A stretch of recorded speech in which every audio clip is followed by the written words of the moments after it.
Why don't you introduce yourself and your car to the viewers? How's it going, everyone? My name is Jason, and this is my 2022 Audi RS3. I've always liked the RS3 since they came to the US in 2017.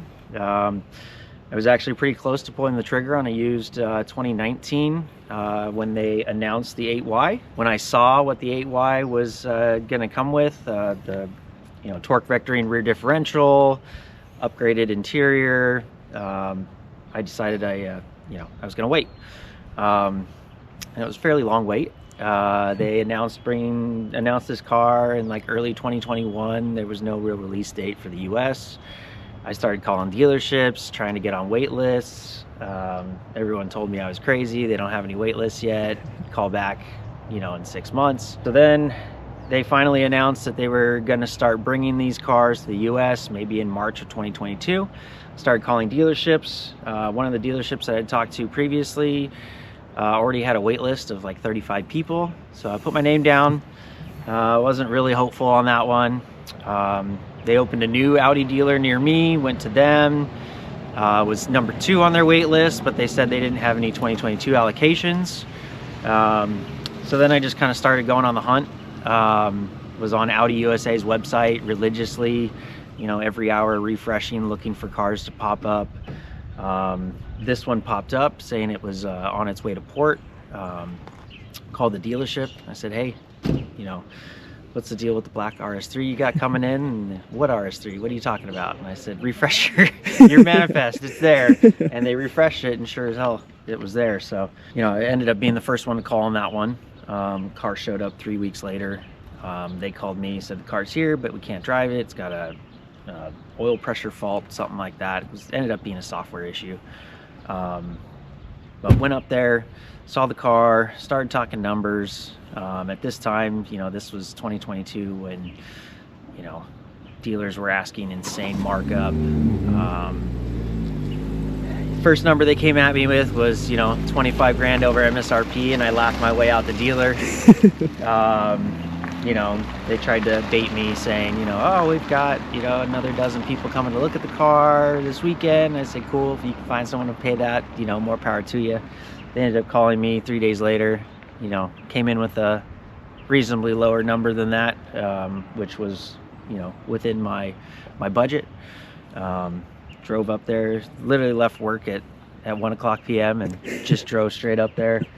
Drove the car away at 5 p.m. So this is, as far as I'm aware, this is about the 3rd or 4th one that became available in Southern California. First couple of them were Camaro Gray. This was the first Mythos Black. Mythos Black wasn't actually my first choice. I wanted Daytona Gray initially.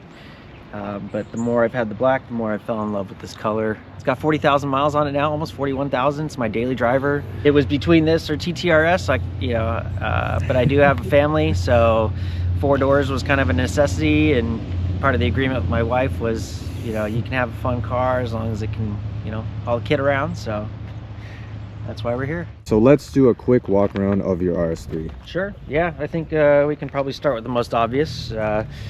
Got a set of Apex ML10 RTs in Motorsport Gold. I pre-ordered these when shortly after they announced them. Waited very patiently for these to come in. They showed up between Christmas and New Year's in 2024. Had them on the car within a week of picking up the wheels. They're a couple pounds lighter than the stock wheels. They're not anything super crazy, but they are a 19 by 9.5 in the front, ET20, and then 19 by 9 in the rear. Okay. So they're an inch wider than factory wheels in the rear. They're ½ inch wider than factory wheels in the front. I'm on KW DDC coilovers, so those, those are plug and play with the factory electronic dampening control. I wasn't too crazy about how low the rear was out the gate, so there's a 15 mil rear spring spacer on these. I do want to lower the rear a little bit more, especially now after putting these wheels on. It's a little bit more pronounced that the rear needs to go down a little bit. In terms of kind of around back, I had one of those carbon fiber duckbill spoilers on the back, but then so did everybody else quite quickly, so I ended up deleting it, so I have no spoiler. I think I'm the only RS3 that doesn't run any form of spoiler on the back. I kind of like it because it kind of keeps it a little sleeper-ish, especially with the black badging in the black car. You can't even really tell unless you know what you're looking at. I've got a Grail bipolar exhaust on the car. The reason they call it bipolar is it's basically as quiet as stock when its valve's closed, and then when the valve opens, it's essentially straight pipe from the downpipe. It's one of my favorite mods on the car, by far. I do have a carbon diffuser that's not on the car. It's sitting in my garage. It's just a matter of finding time to put it on. It's kind of a pain to do these diffusers on these cars. You got to take the bumper off, and there's like a million clips holding them in. I've installed a couple for some friends. I just never got around to doing it for myself. So, let's see what else. OEM carbon mirror caps. This car didn't have the carbon package, so if it had the carbon package, you'd have the mirror caps, the side skirts, and then a rear spoiler. I happened to come across these from somebody who had them brand new in the box, was just trying to get rid of them, so I got them for a steal. Nice. So wasn't ever planning on doing a whole bunch of carbon on the car, but I do like the way those kind of offset things. Up front, there's a couple bolt-ons underneath the hood. I can pop the hood and we can go over those. Yeah, let's do that. We'll do that. Nothing too crazy. I've got a fairly used integrated engineering intake on here. I do have a 4-inch turbo inlet to throw on. Just again, haven't had time to do it. This is my daily, so I can't have the car down for extended periods of time. Like I said, this car's got 40,000 miles on it, so it is a little dirty under here, I just realized, but we'll look past that. And then, yeah, so intake, I've got an APR intercooler hiding back here. Can't really see it through the grill. You can see it through the top, I guess, a little bit. That's kind of the only giveaway, that it's got a larger intercooler on it. These grills kind of hide that kind of stuff, which is kind of a bummer, but I miss, like, you know, on the 8Vs where they get like the open mesh grill and it's just all intercooler. That's what I really want. But some guys have actually gone in and like dremeled out all of these little pieces like one by one. But that's wild. The two that I've heard that have done that have said they'll never do it again because it's quite an intense process.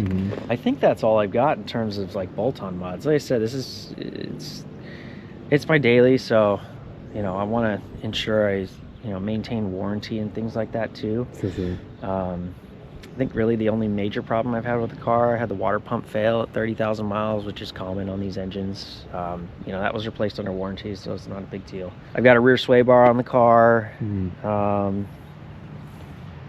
Front end links, after I lowered it, the end links were, or the sway bar itself was actually rubbing on the axles, so that was a must. Let me show you what the headlights do. Kind of a cool thing. I don't know if a lot of people are aware of it, but so on the driver's side, let's see, it'll actually say RS3 in the lights. What? When it unlocks, it locks. Let's see, there it goes.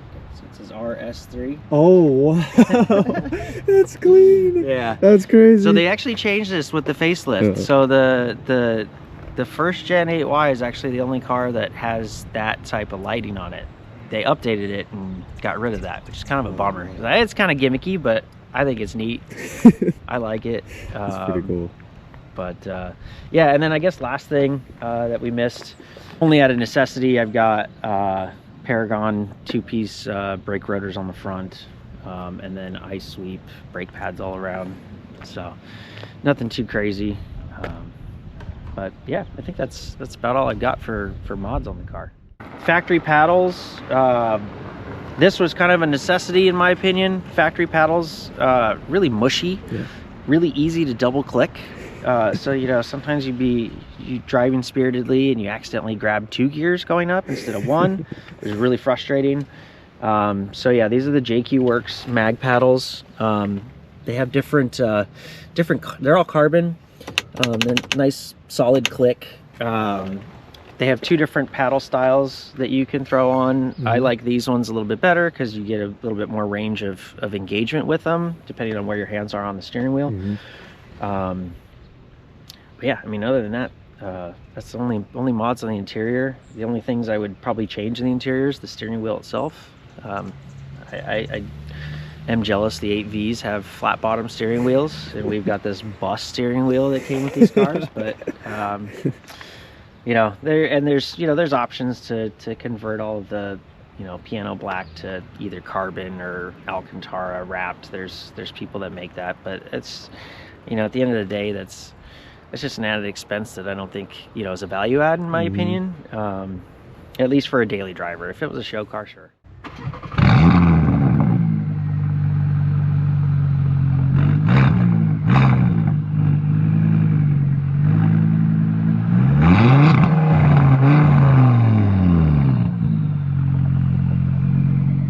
Alright, so this is my first time in an RS3 and I'm gonna get my first impressions really soon. I'm excited.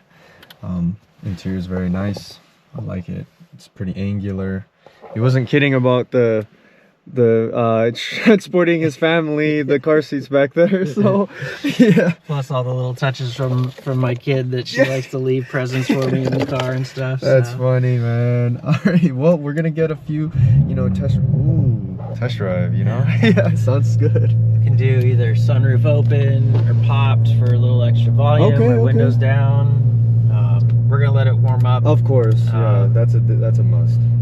Look at that consumption. Oh yeah, don't look at that, don't look at that. This dude is owning it. Long-term 17. Okay, 17 so it's not a little terrible. better. It's not terrible. How have you been liking it so far, like throughout the years that you had it? This is, you know, so I've had like friends that have bought these and like gotten rid of them, and then immediately like, I regret getting rid of that car. Like, it's so unique, right? Like the sound. It's a small car still in like today's, you know, generations and era of cars. So, you know, I don't know, it just kind of fits the bill for exactly what I need. And I don't really see that changing. I know Audi has announced they're going to keep building combustion cars, so hopefully this engine continues to, you know, live on, because it's a fantastic engine. It's the main reason I bought this car was for the drivetrain. Like, the transmissions are bulletproof, the engines, you know, so long as you're not making crazy torque on, you know, stock bottom end, they make, you know, they'll hold pretty good power. Tuning has just started to kind of become available for these, not to the public. There's like Unitronic's got like beta tunes out on the stock ECU. Cyvex has a full plug-and-play ECU, but that's, you know, you're talking $8,000 or $9,000 all in after you buy the ECU and the tuning and all that kind of stuff. So damn, that's a lot. Yeah, just not quite worth it in my opinion, at least just yet. Once I'm out of warranty, things will change, but that's the key. Yeah, exactly. That's the key.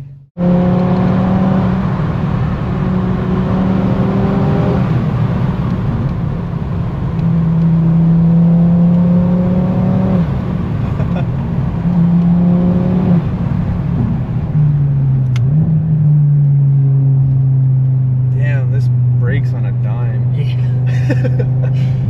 That was pretty strong. Phenomenal. Yeah, that was pretty strong, man. And that was maybe like quarter pressure on the brake pedal too.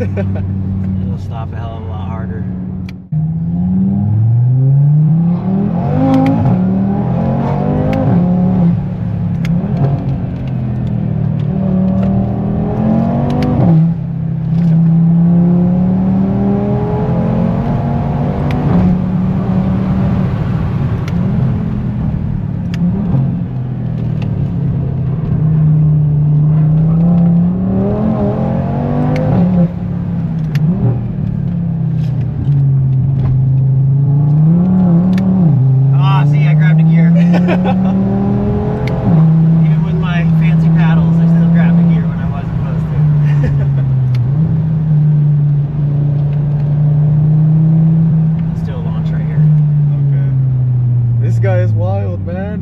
I'm gonna put it in.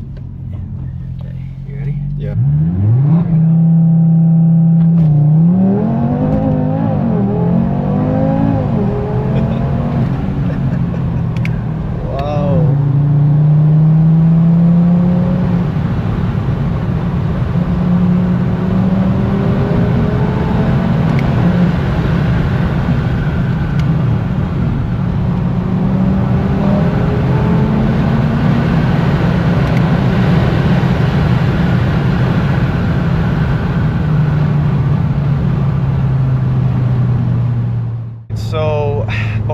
we let you go, why don't you talk about your future plans with the car? Yeah, like I said, not a whole lot. Yeah. I mean, when warranty goes out, probably a tune, maybe a hybrid turbo. Okay. But realistically, I've kind of done everything I've wanted to do on this car. So just, you know, be a reliable daily, maybe a couple visual mods here and there. Okay. But yeah, I'm pretty happy with the way the car is now. So why don't you talk about the little project you told me about earlier in your garage? oh yeah. So I had a air-cooled 911 that had a single turbo 3.2 liter that I built. Ended up popping the engine, pulled it out, rebuilt the engine with, you know, rods, pistons, heads, cams, everything you could kind of throw at it. Ended up selling the chassis, so now I've got a 600 horsepower air-cooled turbo engine sitting in my garage. Contemplating buying a, you know, 550 Spider replica chassis and throwing that in there and having a little death trap. But you know, we'll see where life takes us with that project. Right now it's just kind of sitting in the garage hanging out, but no plans on getting rid of that engine anytime soon. So my impressions of the RS3, I will have to say it's one of the best sounding cars I've ever heard, in and outside of the car. It has like the V10 nature with the forced induction, so it's kind of the best of both worlds. Also, the car handles phenomenally. He was driving pretty hard in those clips, so and you could probably tell, but yeah, he was driving pretty hard and it didn't give up much grip at all. And if you did want to kick it out a little bit, it was within control. So this car is like the ultimate daily in terms of the fact that it can be sleek and almost like subtle, but then if you want to have some fun, you can open up the valves, you can you know, get the more stiff damping, and you could just drive, you know, more spiritedly. So I ultimately do think that the RS3 is one of the best dailies if you're a car enthusiast, and then also, like he said, it does transport his family safely and with 4 doors. So I think it's a really good segment in that sporty sedan realm. So yeah, I was very impressed with this car. So I gotta say, this car is one of the best looking cars, for sure. Just look at how many angles there are. Body lines are crisp. The apex wheels are definitely making it look even better, but yeah, this car is very good looking. There's a reason why the RS3 kind of has like a really big following for them, and obviously they're not super common in the US, especially California, but crazy car. I hope you enjoyed that video. Don't forget to like, comment, and subscribe, and I'll see you in the next one.